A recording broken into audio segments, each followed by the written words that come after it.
How you guys doing? This is Isaac Chase with Guns for Everyone.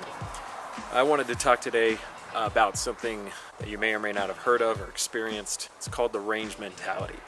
The range mentality is basically that when you're not running a drill, that you're not thinking in a combat mindset.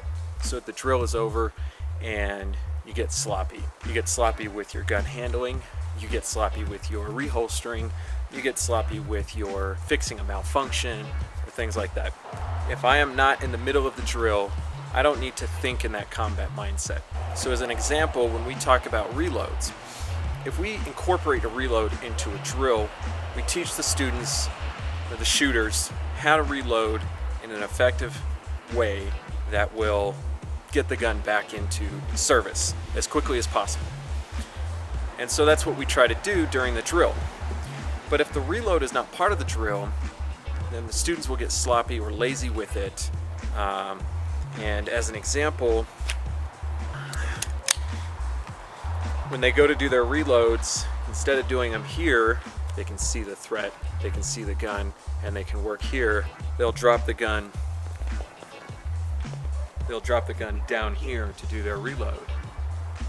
This is something that needs to be overcome in the drill, but it also needs to be overcome in your daily gun handling. That you do everything as if you were actually doing it in a fight. Now, I don't mean you start hyperventilating and do your stress drills, do 50 push-ups, and then check to see if your gun's loaded or not.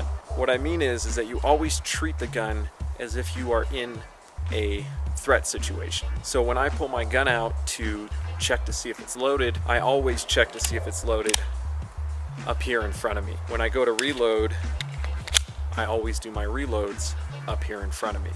And that builds the habit and gets me in the mindset that this is a tool for fighting and it's not just another object around my house.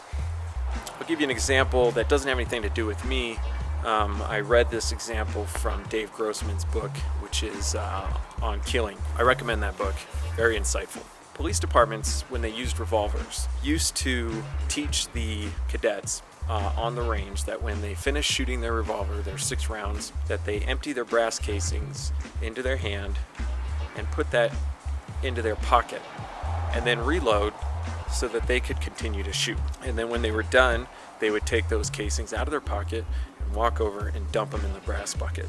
And there were actual examples of this happening in shooting situations with officers who, when they went to reload, would take the time to dump those shell casings in their hand and put them in their pocket, because that's what they had trained themselves to do. If you get in the habit of, at the end of a shooting drill, taking your gun out, I'm gonna use the blue gun, my blue gun here.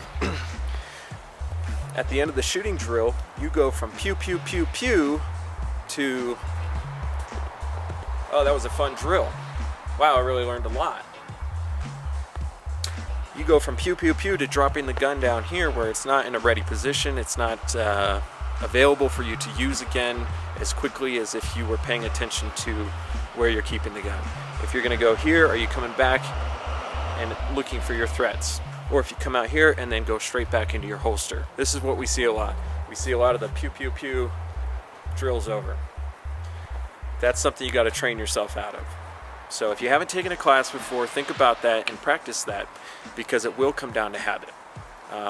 Once you're at the range and you are taking your class and you are learning new things, you will forget those other basic things unless you've practiced them. I hope that makes sense. Thank you for watching. This is Guns for Everyone, and I don't have a tagline. Goddamn, I'm glad y'all set it off. Used to be hard, now you're just wet and soft. First you was down with the